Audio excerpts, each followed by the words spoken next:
blood cells goes down significantly.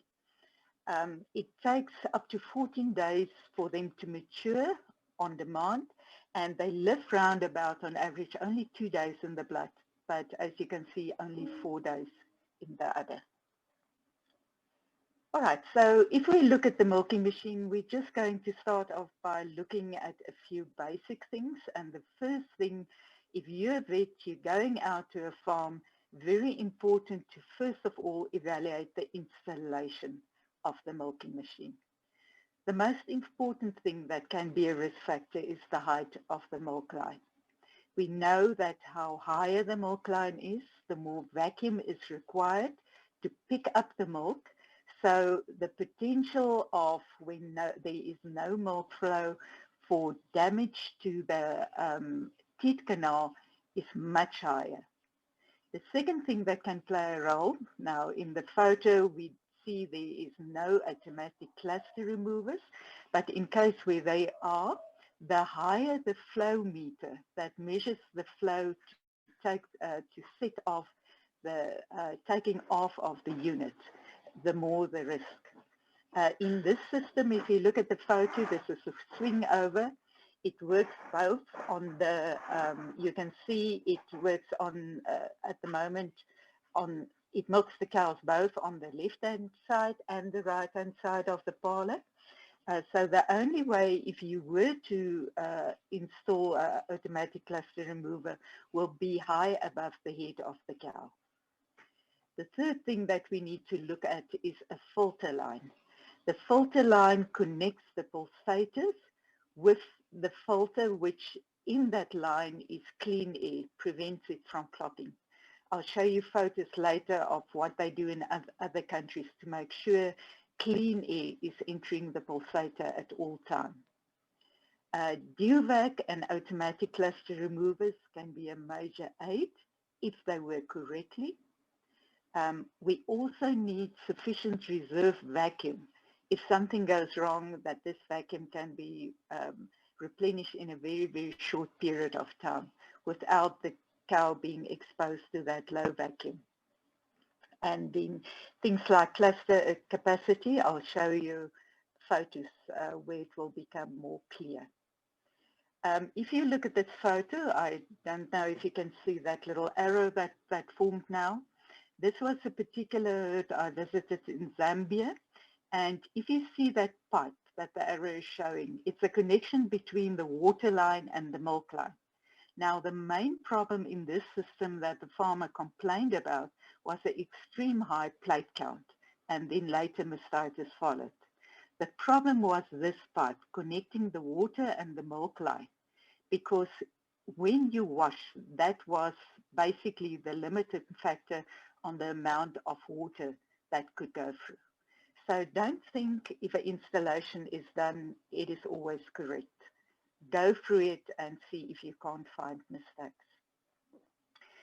The second thing very important, and here is the maintenance. The farmer plays a major role because maintenance is not just there for the milking machine person, but it should be done on a regular basis to make sure the pulsators are clean, the vacuum control valve are clean, the rubbers are in good conditions, there's not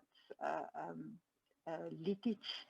The liners we will talk about later quite a lot, and the cluster units is functioning correctly.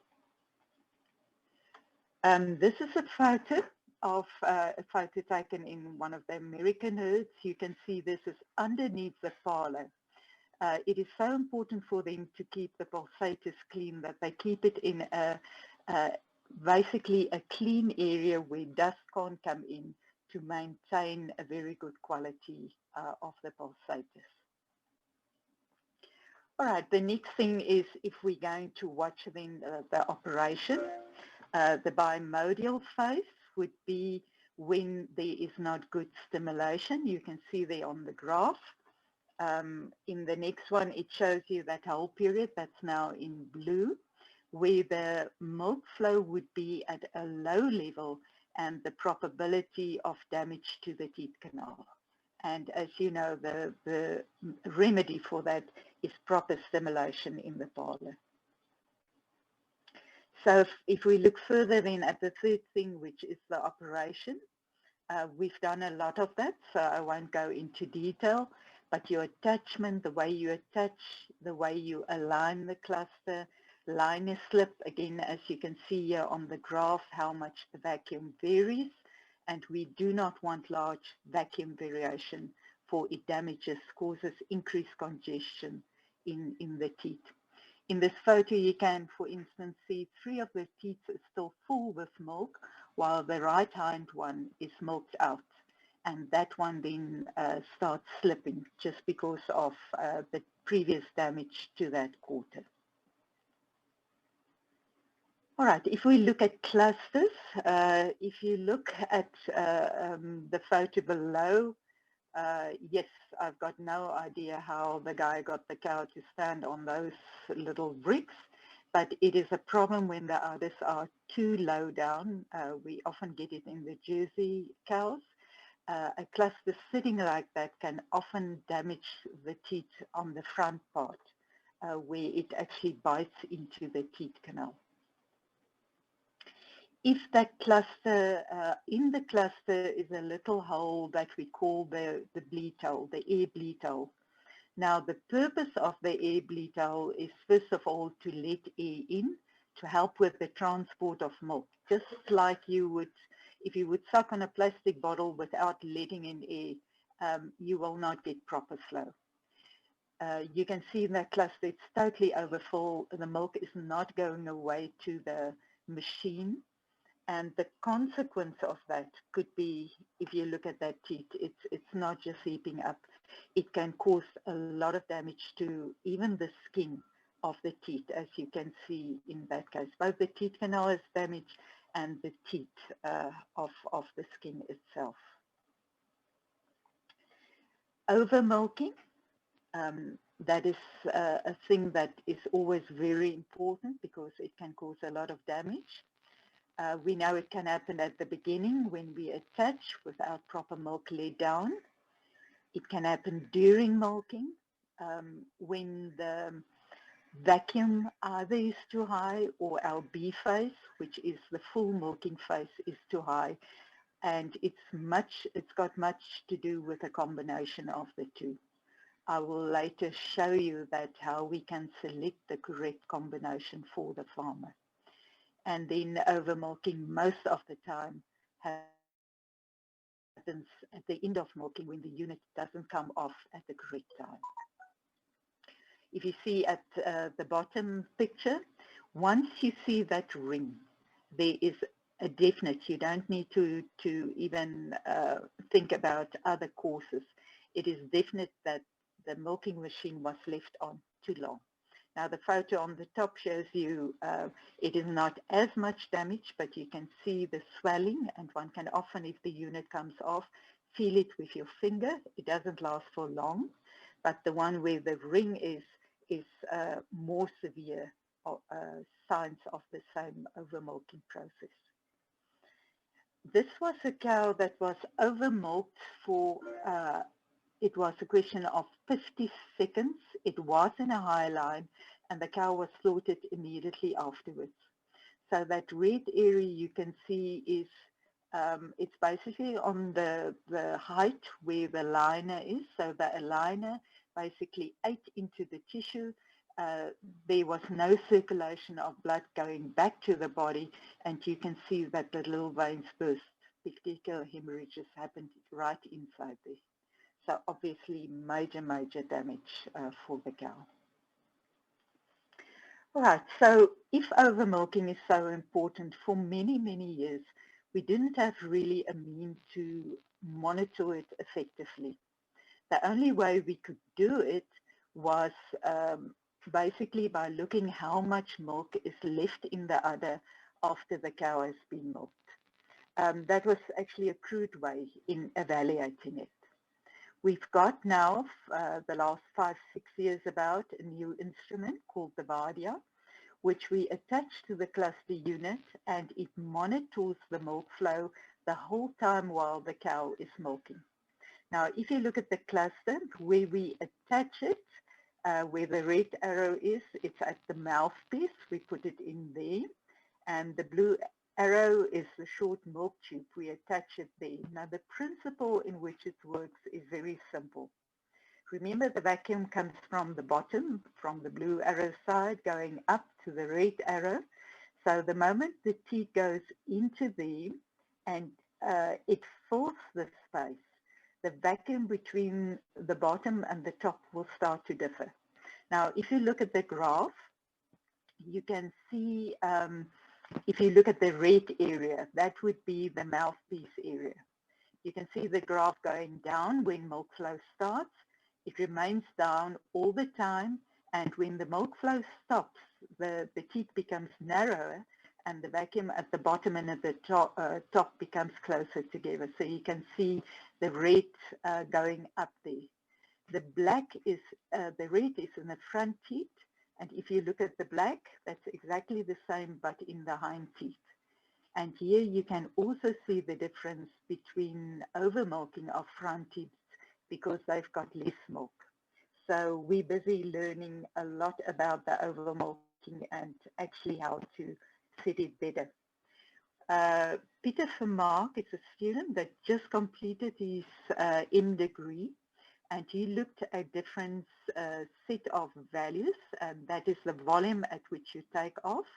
For many years, people, especially with low producing animals like in New Zealand, took off only at 200 milliliters.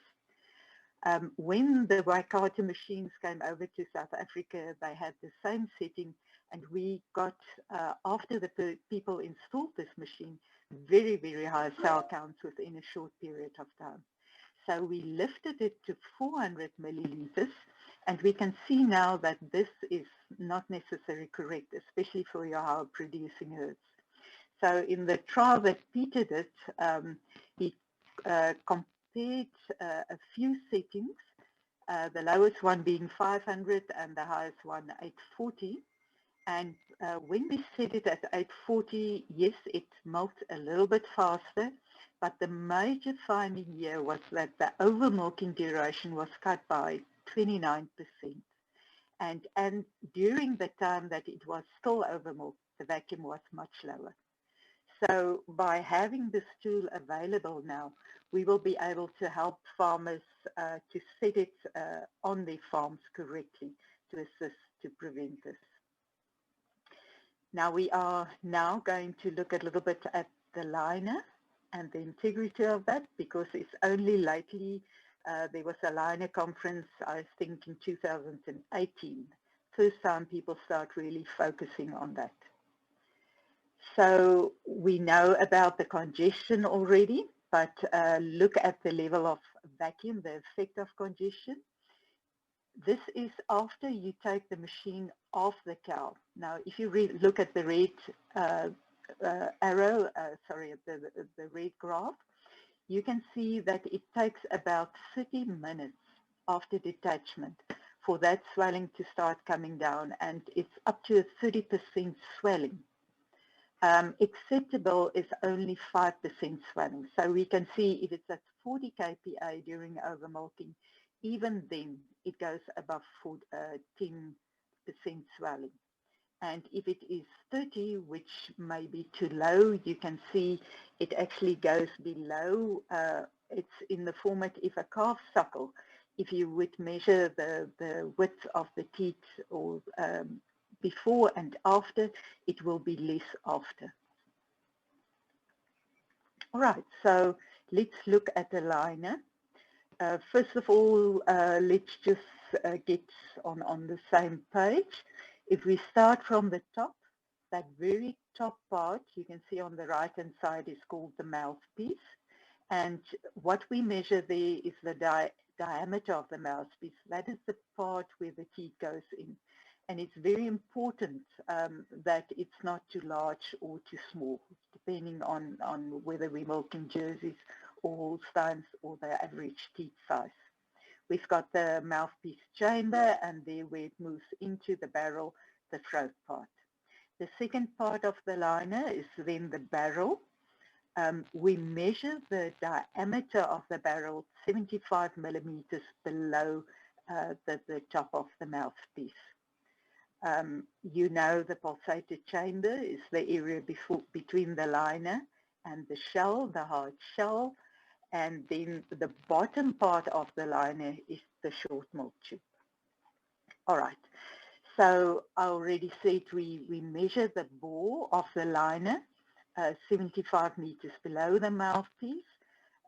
If we unsure, you can start at, that is the average size for a liner, but the criteria is basically that the liner bore should be 1 or 2 millimeters less than the average teat width in the herd. So you can see this is a thing we need to do on an individual basis for the herd itself. If we've got liners that are too wide, remember when the teat starts milking, it's supposed to stretch and the liner is supposed to compress it to prevent edema forming. When the liner is, however, too wide, it doesn't stretch, but it becomes shorter and stretched to the side. So the liner massage on the teat becomes less effective, and that would actually increase the congestion. Now, how, if it is an individual farm thing, how do we actually do it? This is a little, it's just a Perspex little gadget that you place over the teat. You measure the length, and the width you measure in the middle of the teat, and this is after the milk lay down. Now you can do a certain percentage in the young animals, older animals, and once you get the criteria, there's an Excel spreadsheet that they have developed.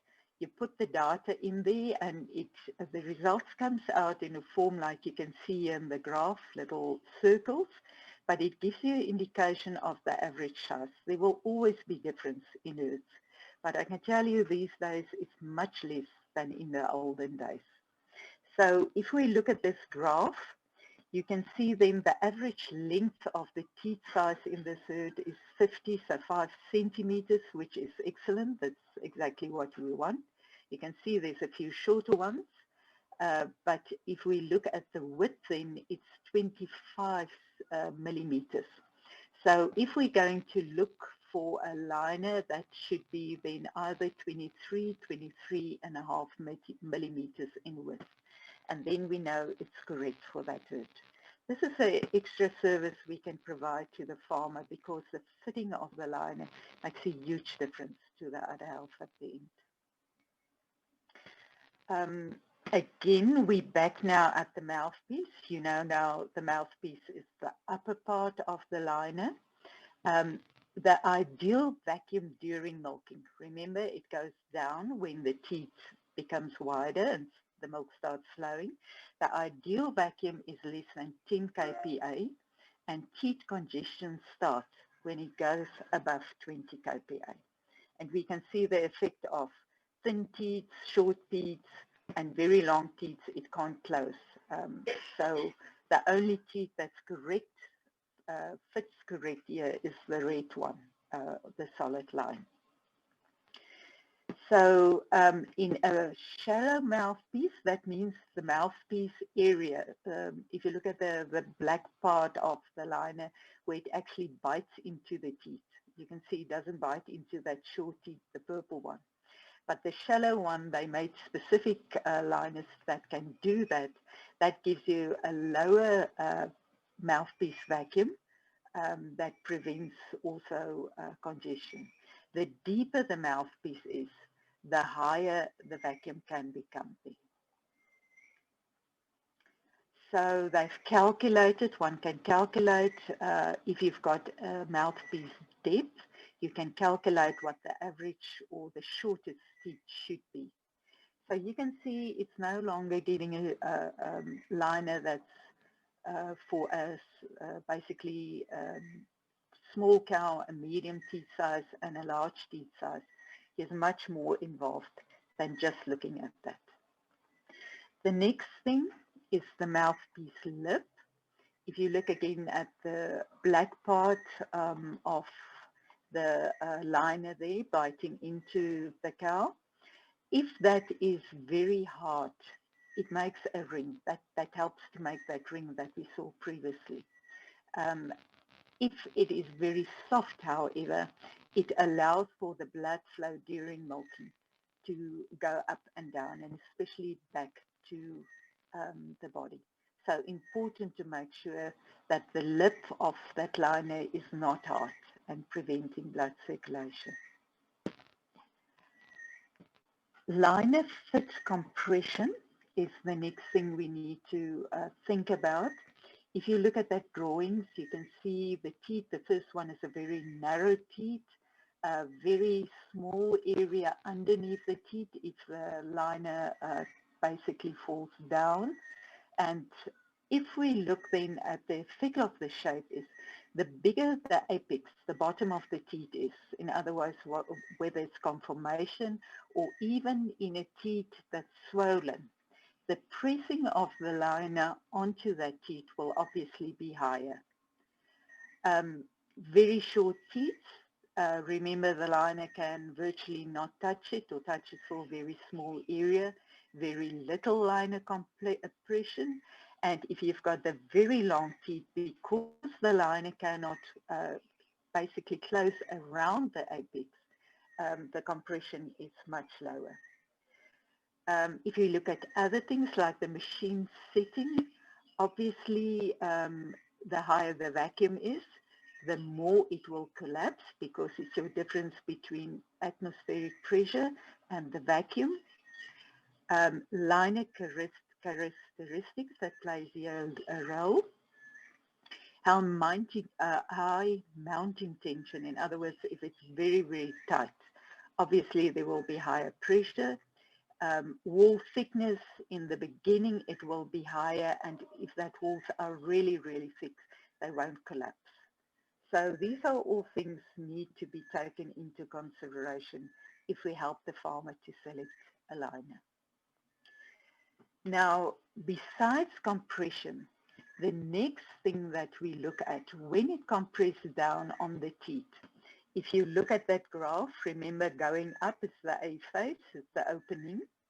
On top is the B face where it's completely open, where we have then total milk flow. When it starts closing C is where it goes down, and you can see there at the arrow, the touch point is called the place where the liner starts touching then the skin of the teeth and folding around the apex. The touch point, the compression stops, the liner compression. When it is effective, it stops milk flow. So that is the second stage of milk flow. And once the milk flow stops, we have additional pressure, and that pressure that is applied to the teeth is overpressure. Now the overpressure that we have, some overpressure is very important because this overpressure is actually what is needed to massage that blood back and help to prevent congestion. If you look at this table, you can see that that gray part of the graph, first of all, if the compression is too high, what we will find, you can see it's the bottom dotted area in blue, we will find there is insufficient compression and we will get congestion. If it's, you can see the range in which the overpressure is required, and if there is too much of it, it is going to damage the teeth canal. So then we're going to get much more scores of 3 and 4 in that herd. Another thing, this again is based on the teeth length, for instance. This is a graph shown to you by the kPa pressure, if you can see on the vertical axis, and on the horizontal axis it is the teeth length. So if you look at the green graph, that is a Levi type of teeth liner, and it's specially made for short teeth. And you can see the massaging efficiency is much better at the short teeth, but becomes much less as the teats become longer. The difference is then seen in the pink one, which is specially made then for longer teats. So the difference between them is in stripping yield. Remember, that is the milk left afterwards. And that's a huge difference, six-fold difference if the linus is not correct. Eight-fold difference in linus slipping and a 30% difference in milking speed. And we'll come back to especially milking speed later, because in South Africa, or everywhere in the world is important, but it's becoming very important in our country with the large herds. Another thing to take into consideration is then the shape of the barrel shape of the liner. Most of our liners in South Africa is still the round one.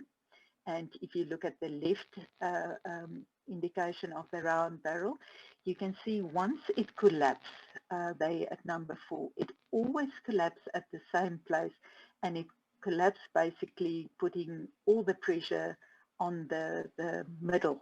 So a lot more pressure actually on the middle of the teat canal. Triangular ones, which we have some in the country, you can see when it collapses, it leaves a little area there, preventing damage, or supposedly preventing damage to the teat canal. And the square and the concave one, we haven't yet in the country, but you can see the effect of the collapse. Now, they have done quite a few trials comparing the round and the triangular one. And although it looks very good on paper, they couldn't really find in practice a major difference between the two. The next liners, we can see now, or we have some of them in South Africa. It's called the vented liner. Now, earlier on, I showed you a photo of the air bleed opening that was closed and where the milk couldn't be taken away or flow away from the cow.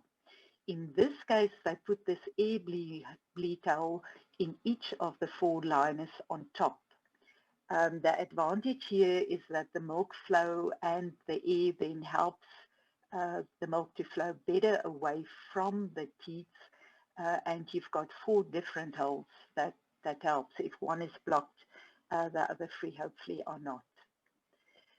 If we look now, and this is a picture from the Vadia, I want you to look at the green line in this graph. It's the mouthpiece vacuum.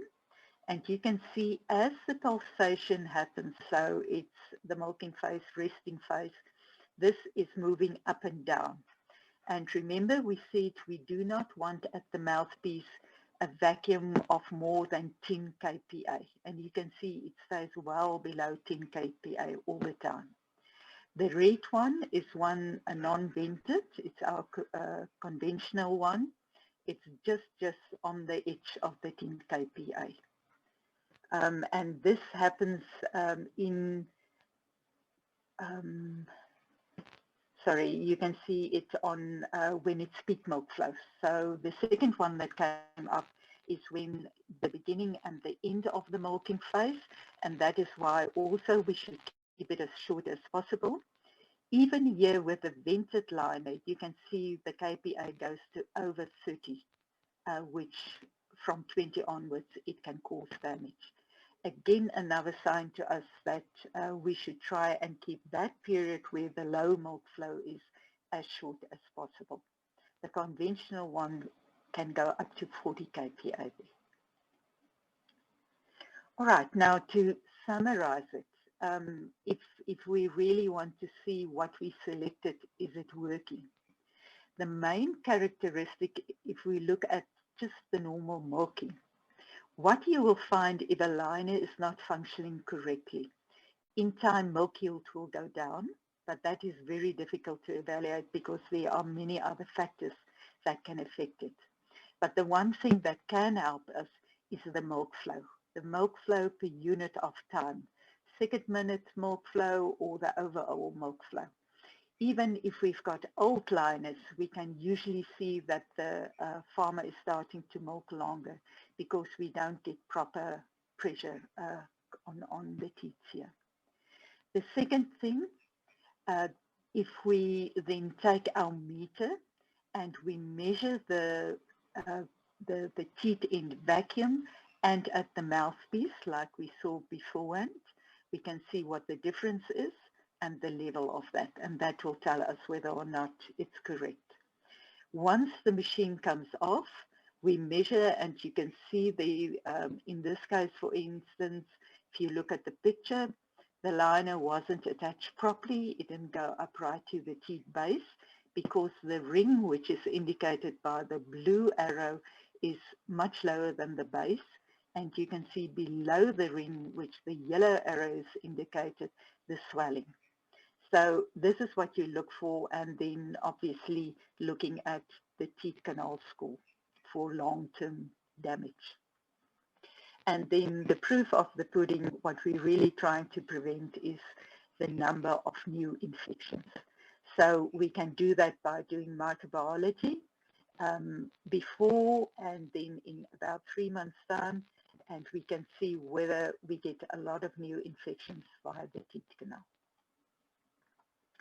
All right, so the degree of overmilking plays a role. Incorrect teat in vacuum plays a role. The fit of the liner, I hope you appreciate a little bit more now, plays a big role. And the design of the liner, the way it looks, the hardness, all of that things plays a big role in compression intensity. If you guys ever want to read up about milking machines and liner, one of the best guys in the world is Douglas Reinemann. He is still very active in the field. An older guy was Professor Mine that started off everything. So any of their publications will be very advantageous to read. Just if you're examining a teat, one can look at the color. If it is totally overmilked, it can be blue, actually, from a lack of blood. The swelling, we've looked just now at the base or even at the end of the teat. Openness means if you look at the opening, it can become after milking as big as about 2-3 millimeters open. And obviously you can appreciate that will take a long time to close if it can still close. And then vascular damage, you can sometimes see on the white teat petechial hemorrhages in the short term. Teat roughness, that is the teat canal score, is longer term, and then lesions can also be caused either by chemical, viral causes, but also by overmilking and incorrect liner fit. All right, I'm not going to spend a lot of time. I'm just going to remind you about the settings. Most of them are ISO standards, gives you an indication of what the Petzer graph that we're going to, the test that we're going to do while we're not milking the cow, what it should be. But remember, this settings is like the foundation. We have to adapt it according to different herds. Now, this is just an example, and I want you to go with me through this example. It is one that I found in practice. It was a much larger machine. But in essence, if we look at the A phase, which is opening, we say it must be between 10 and 20% of the time. You can see 2 of those units already is way longer than that. In the bracket, it gives you the difference between the 2x2 unit of the individual unit. Remember, 2 milk together, 2 rest. So the difference between them. We do not want that larger than 1 percentage point. And in this case, both again at unit 2 and 4, it is above that. The consequence of this, and especially if it happens in the B phase, which is the total open phase, is that we will find that one side will milk out faster than the other side. and then we really cannot prevent overmilking in those two teats. If you look at the B phase here, you can see actually 3 of the units is inadequate as far as that's concerned. If you look at the C phase, it should be between 10 and 20%, and 2 of them is too low.